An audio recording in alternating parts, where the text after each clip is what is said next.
धृतराष्ट्र, पांडु और विदुर के लालन पालन का भार भीष्म के ऊपर था। तीनों पुत्र बड़े होने पर विद्या अध्ययन के लिए भेजे गए। धृतराष्ट्र बल विद्या में, पांडु धनुर्विद्या में तथा विदुर धर्म और नीति में निपुण हुए। युवा होने पर धृतराष्ट्र अंधे होने के कारण राज्य के उत्तराधिकारी न बन सके। विदुर दासी पुत्र थे, इसलिए पांडु को ही हस्तिनापुर का राजा घोषित किया गया। भीष्म ने धृतराष्ट्र का विवाह गांधार की राजकुमारी गांधारी से कर दिया। गांधारी को जब ज्ञात हुआ कि उसका पति अंधा है तो उसने स्वयं अपनी आंखों पर पट्टी बांध ली। उन्हीं दिनों यदुवंशी राजा शूरसेन की पोषित कन्या कुंती जब सयानी हुई तो पिता ने उसे घर आए हुए महात्माओं के सेवा में लगा दिया। पिता के अतिथि गृह में जितने भी साधु महात्मा, ऋषि मुनि आदि आते, कुंती उनकी सेवा मन लगा कर किया करती थी। एक बार वहां दुर्वासा ऋषि आ पहुंचे। कुंती ने उनकी भी मन लगा कर सेवा की। कुंती की सेवा से प्रसन्न होकर दुर्वासा ऋषि ने कहा, पुत्री मैं तुम्हारी सेवा से अत्यंत प्रसन्न हुआ हूँ, अतः तुझे एक ऐसा मंत्र देता हूँ जिसके प्रयोग से तू जिस देवता का स्मरण करेगी वह तत्काल तेरे समक्ष प्रकट होकर तेरी मनोकामना पूर्ण करेगा।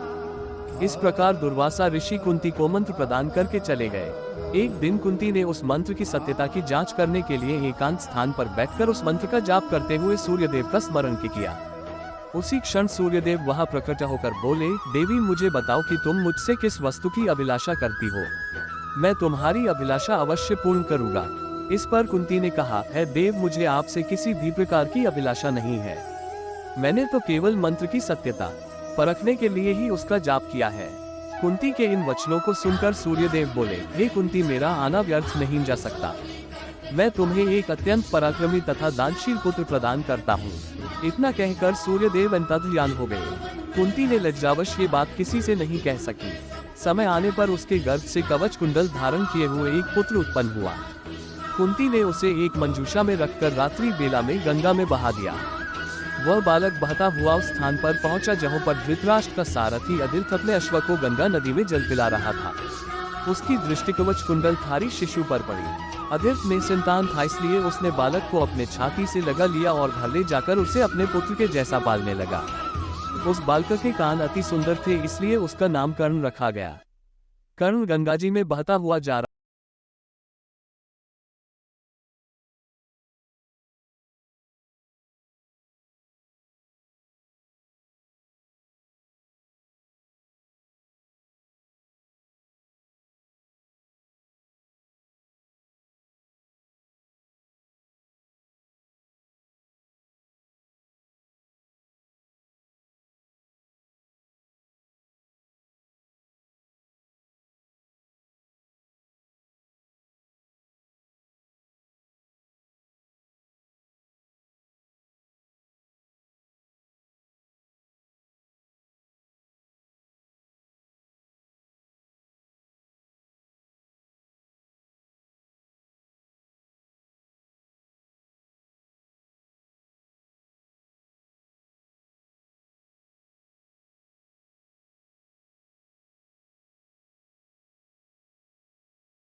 वो उजागर करना चाहते थे।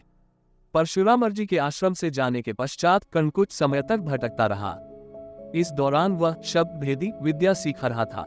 अभ्यास के दौरान उसने एक गाय के बछड़े को कोई वन्य पशु समझ लिया और उस पर शब्द भेदी बाण चला दिया और बछड़ा मारा गया। तब उस गाय के स्वामी ब्राह्मण ने कर्ण को शब्द दिया कि जिस प्रकार उसने एक सहाय पशु को मारा है, वैसे ही एक दिन वह भी मारा जाएगा जब वह सबसे अधिक असहाय होगा और जब उसका सारा ध्यान अपने शत्रु से कहीं अलग किसी और काम पर होगा। इस प्रकार कर्ण परशुराम का एक अत्यंत परिश्रमी आनेपुर शिष्य बना। कर्ण दुर्योधन के आश्रय में रहता था। गुरु द्रोणाचार्य ने अपने शिष्यों की शिक्षा पूरी होने पर हस्तिनापुर में एक रणभूमि का आयोजन करवाया। रणभूमि में अर्जुन विशेष धनुर्विद्या युक्त शिष्य प्रमाणित हुआ। तभी कर्ण रणभूमि में आया और अर्जुन द्वारा किए गए कर्तव्यों को पार करके उसे द्वंद्व युद्ध के लिए ललकारा। कब कृपाचार्य ने कर्ण के दंड युद्ध को अस्वीकृत कर दिया और उससे उसके वंश और साम्राज्य के विषय में पूछा, क्योंकि दंड युद्ध के नियमों के अनुसार केवल एक राजकुमार ही अर्जुन को, जो हस्तिनापुर का राजकुमार था, द्वंद्व युद्ध के लिए ललकार सकता था। तब कौरवों में सबसे ज्येष्ठ दुर्योधन ने कर्ण को राज घोषित किया, जिससे वह अर्जुन से द्वंद्व युद्ध के योग्य हो जाए।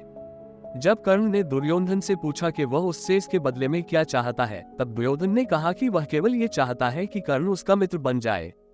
इस घटना के बाद महाभारत के कुछ मुख्य संबंध स्थापित हुए, जैसे दुर्योधन और कर्ण के बीच सुदूर संबंध बने, कर्ण और अर्जुन के बीच तीव्र प्रतिद्वंद्विता और पांडवों तथा कर्ण के बीच वैमनस्य। कर्ण दुर्योधन का एक निष्ठावान और सच्चा मित्र था। यद्यपि वह बाद में दुर्योधन को खुश करने के लिए दूत क्रीड़ा में भागीदारी करता है, लेकिन वह आरंभ से ही इसके विरुद्ध था। कर्ण शकुनी को पसंद नहीं करता था और सदैव दुर्योधन को यही परामर्श देता कि वह अपने शत्रुओं को परास्त करने के लिए अपने युद्ध कौशल और बाहुबल का प्रयोग करे, न कि कुटिल चालों का। जब लाक्षागृह पांडवों को मारने का प्रयास विफल हो जाता है, तब कर्ण दुर्योधन को उसकी कायरता के लिए डांटता है और कहता है कि कायरों की सभी चालें विफल ही होती हैं, और उसे समझाता है कि उसे एक योद्धा के समान कार्य करना चाहिए और उसे जो कुछ भी प्राप्त करना है, उसे अपनी वीरता द्वारा प्राप्त करे। चित्रांगद की राजकुमारी से विवाह करने में भी कर्ण ने दुर्योधन की सहायता की थी। अपने स्वयंवर में उसने दुर्योधन को अस्वीकार कर दिया और तब दुर्योधन उसे बलपूर्वक उठाकर ले गया। तब वहां उपस्थित अन्य राजाओं ने उसका पीछा किया, लेकिन कर्ण ने अकेले ही उन सबको परास्त कर दिया। परास्त राजाओं में जरासंध, शिशुपाल, दंतवक्र, साल्व और रुक्मी इत्यादि थे। कर्ण की प्रशंसा स्वरूप जरासंध ने कर्ण को मगध का एक भाग दे दिया। भीम ने बाद में श्री कृष्ण की सहायता से जरासंध को परास्त किया, लेकिन उससे बहुत पहले कर्ण ने उसे अकेले परास्त किया था। कर्ण ही ने जरासंध की इस दुर्बलता को उजागर किया था कि उसकी मृत्यु केवल उसके धड़ को पैरों से चीरकर 2 टुकड़ों में बांटकर हो सकती है।